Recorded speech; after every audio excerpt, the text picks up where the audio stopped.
Trigger warning. This story uses strong language and makes reference to topics such as alcohol, sex, and drug use. It is intended for 18 plus audiences.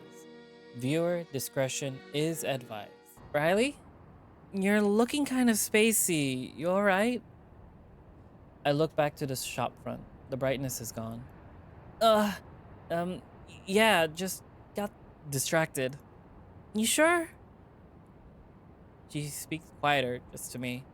I know you're a bit anxious. You've got nothing to worry about, okay? I'm fine, really. Further up the road behind her, Joe butts in. Keep up, Riley! Sal walks back to the group. I spend a moment by the window. I peer back into it. Nobody's there. Walking into the old chariot, our eyes take a moment to readjust to the dim surroundings. Most are empty, save for a few old men sat sipping room. Temperature ale to the tune of some old blues on the tiny speakers of a jukebox. You haven't been able to smoke inside for about 20 years, but you wouldn't know that from the air. Creaking across the floorboards, we head towards the little windowed nook, our teenage home. The Chariot wasn't the best pub here by a long shot, but they never checked ID, which is concerning. Before we reach the nook, Ranzo stops and gestures towards the bar. First round's on me. What do you guys want? Oh no, Ranz, you don't have to. It's cool. I got paid this morning. What you want? Joe doesn't waste a second. Pint of Halyard. Been a while since I've had that. I'll join you. We should do the brewery tour while you're down. Sal is a little more hesitant. Half pint, same as... Ranzo turns his gaze towards me expectantly. I want to date one of these peeps. They're so cute and adorable. I don't know which one yet. They're all so cute. Oh. Ooh. Do I go full beer, half a pint, or just water? Are we getting buzzed tonight? Is this what it is? I mean, our friends are coming back.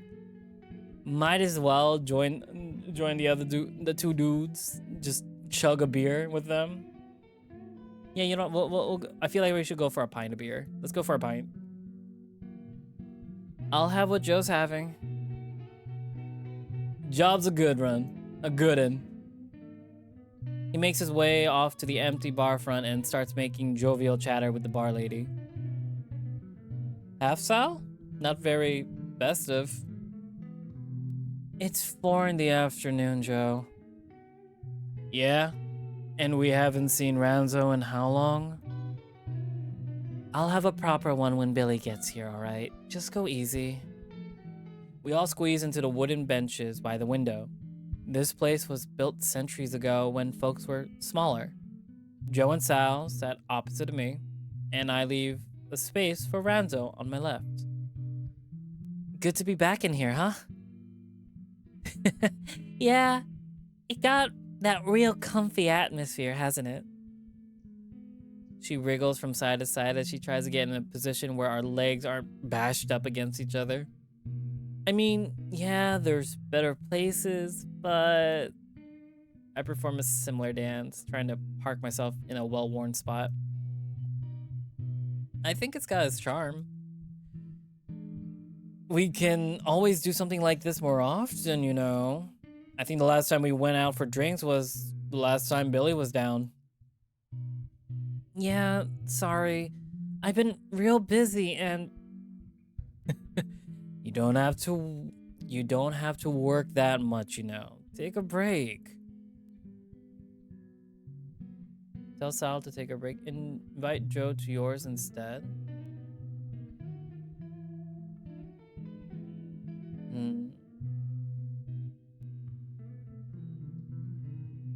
Tell Sal, yeah, to take a break. Let loose a bit, girl. You're always working on something.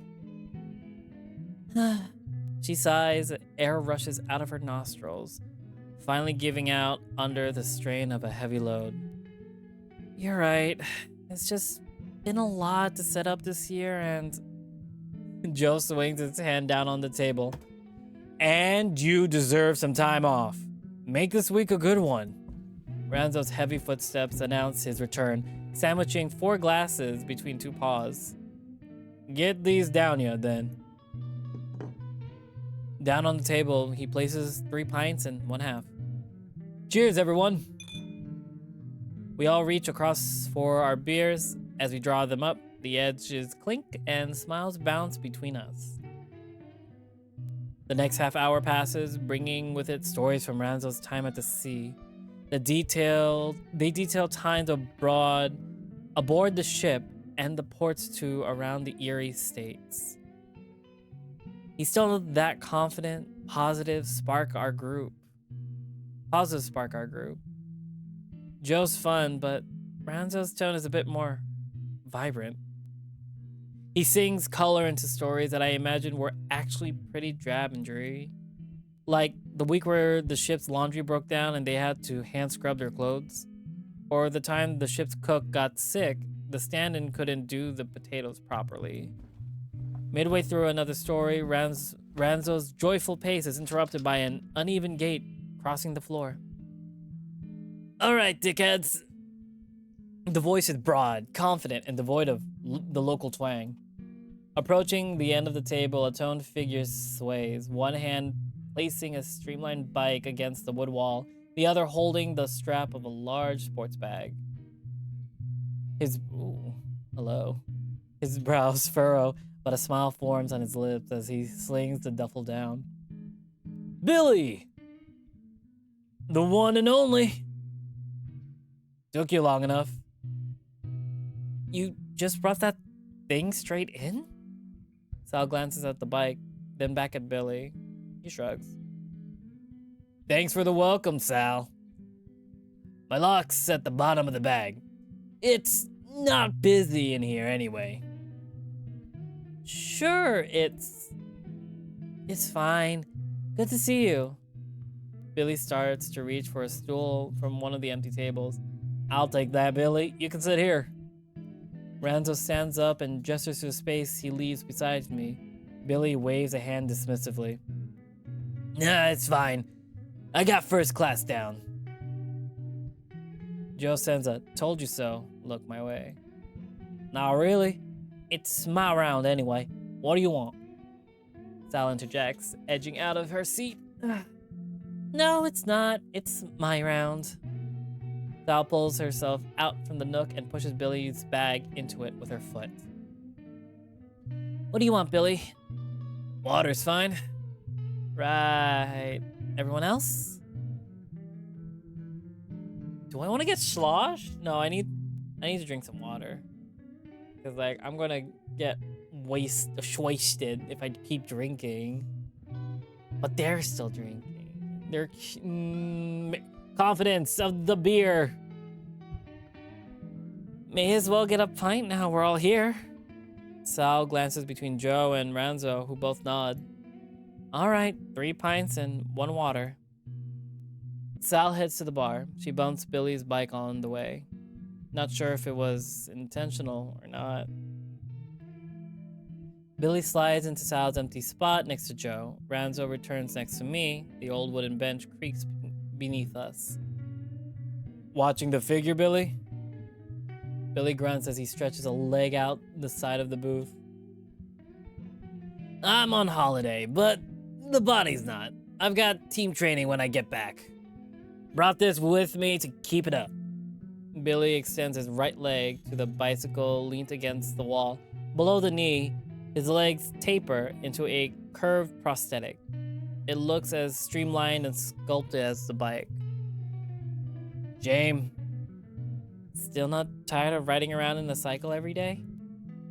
What? The velodrome? Best thing about this city. Looking forward to getting back on the hills here, though. Looks like it does you good. You've gotten hench. You doing steroids on top of your usual stuff? It's all me, dude. I was gonna ask, do you still get people being weird about it? Sometimes. They want an excuse when I whip their asses in trails. Oh, I'm sorry. Sometimes they want an easy excuse when I whip their arses in trails. Real reasons that I put more time on the track than anyone else. Surprised you've got time for your course. Enough to pass. That's all that matters. With Jess around, I bet coursework's the last thing on your mind, eh? She's not around. What? As Sal approaches the table, Billy takes his glass from the tray and sips. My God, they're all single guys. Oh no! We got a guy who curates a museum, an athlete, and a dock worker, and a graphic designer. They're all single. Oh no! We broke up. Oh shit. Sal's face slumps with disappointed sympathy as she sets down the tray of drinks. You and Jess broke up? She was so nice. Billy takes a long sip from his water and wipes the dew from his prickly lips. What you saw, sure. I wasn't feeling it. Kind of needy. She said I was spending too much time training. It was a choice between that and her. That's a red flag right there. If they force you to pick something from your daily hobbies or them, that ain't worth it. Billy's eyes widen with resigned indignation. So, here we are. I'm sorry, man. Don't be, I'm better off. Don't give a rabbit a chance to run, I guess. Here, dickhead. Joe raises a glass towards the center of the table. Anyway, cheers to being back. The looks of sympathy ease around the table and more glasses rise to meet Joe's with a clink. Cheers to being back. Nestling together in the nook makes the space between us to disappear like the drinks in our glasses. Wait, can I? Ah, that's such a cute photo. Drifting between conversational currents, I'm bathed in the same familiar tones I've known my whole life. They've changed, some more than others, but a kernel of past selves is preserved in all of them. Ranzo rattles off another sea story, his timbre rich and bright. Joe swigs and leans in all for the details, his laughter still sparkling with high pitches. Billy and Sal share a back and forth over hobbies, each one of them wrestling the conversation back to their own side of the court whenever they can. When they start to talk about girls, they seem to find common ground. All these are a soothing balm that fills in the cracks of the last 4 years. It's reassuring, if a little uncanny. It's a comfortable return to something that had only existed in memory until now. We're holding together, even if it's just by the veneer finish. And I'll happily stay floating here, floating until all the hairs on my body are heavy with the memory of this moment.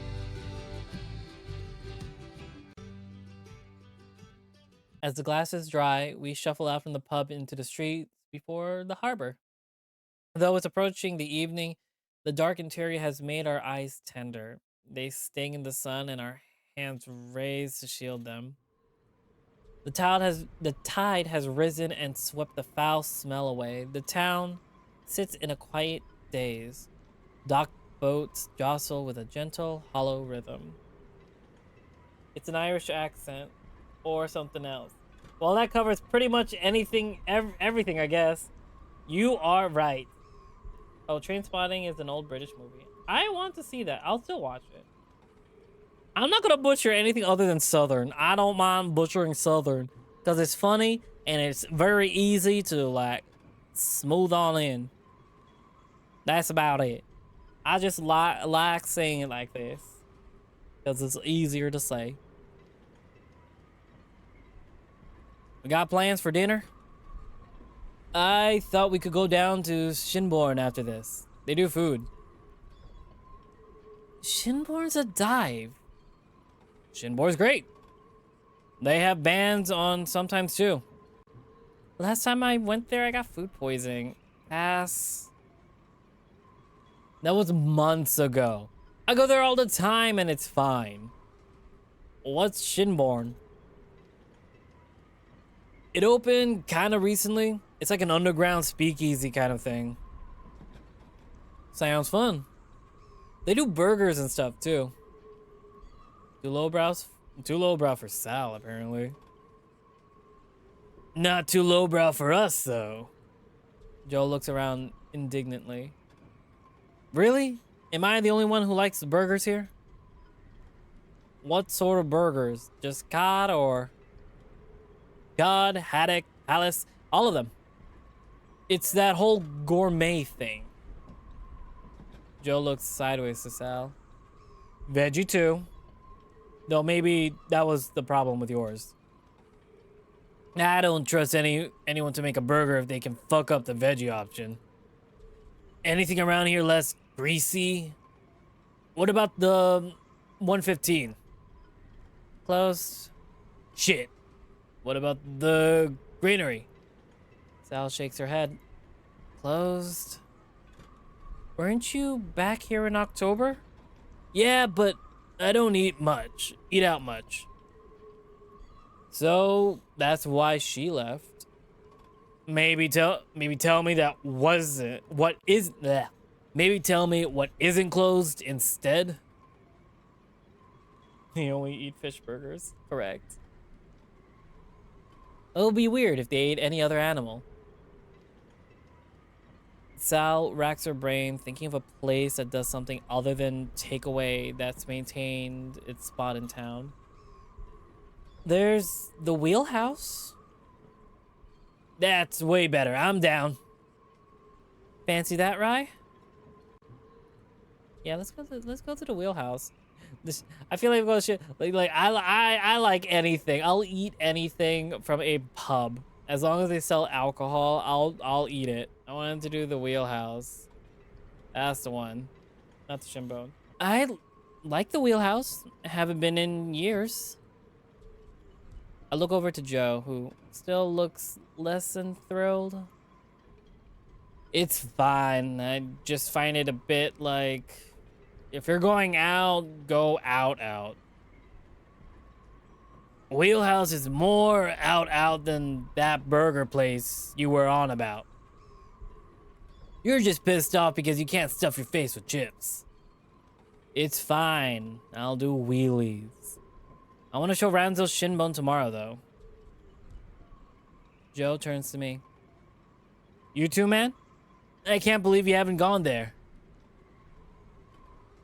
Oh, where is it again? Seriously? Shinbone? Shinbone Alley? Stupid question. Oh, right. Bit on the nose, really, isn't it? Yeah, like having a church on Church Street. But there is a church on... Oh, right. I'll get us a table booked. Pretty sure we can just go there, Sal. It's only Tuesday. I don't think it's gonna be busy. Right. Tries to look aloft, but the tension in her back tells me she won't be satisfied until we're all on track. Shall we head up there then? Billy taps the sports bag he has slung around the handlebars of his bike. I gotta get this stuff to my place first. You want us to wait, or... Nah, it's fine. I'll meet you there. We'll save you a good spot, man. Thanks, Fuck. As Billy tries to remove the bag from the front bars, the handle snags. The front wheel twists inward, sending the bike, the bag, and Billy onto the floor. Unlucky. Are you okay? Ranzo stoops down to help Billy back up, but he's already up on one foot. Get off! Billy's hand bats Ranzo's away. He pushes himself up and starts untangling the bag straps. Are you hurt? No, I'm fine. I'm fine. He pulls the bag up to inspect it. I can't see any scrapes on his frame, but there's a graze on his knee. Sorry, man. That was good. You want a hand getting that back? I said I'm fine.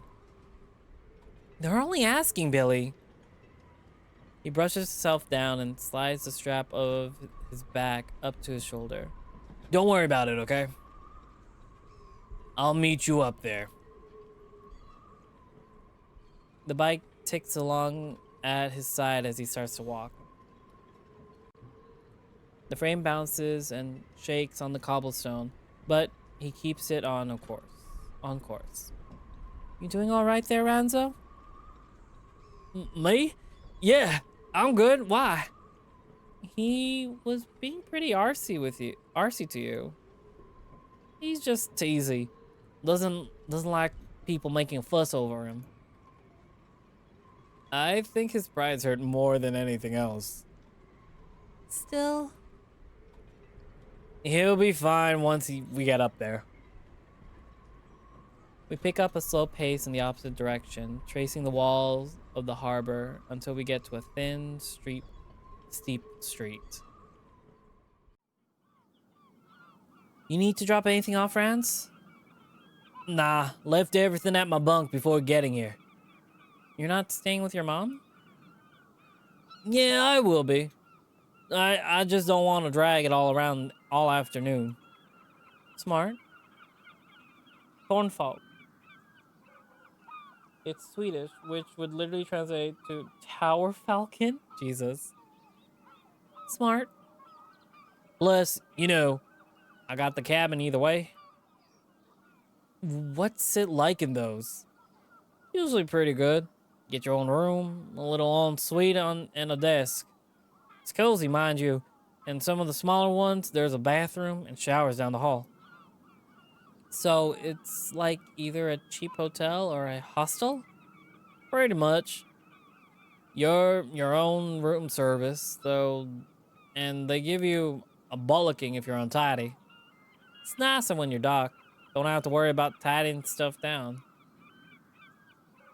I'd rather take your mom's place, personally. A smirk crosses Joe's face, but he holds his tongue. What are your plans while you're down?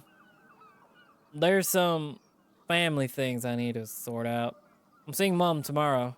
Probably Liza, too. In the silence, something burns in your palm. Fuck that, man. You're here to chill out. Ranzo's eyes follow his feet. She's my cousin. I should at least say hello. It won't just be a hello with her, though, will it?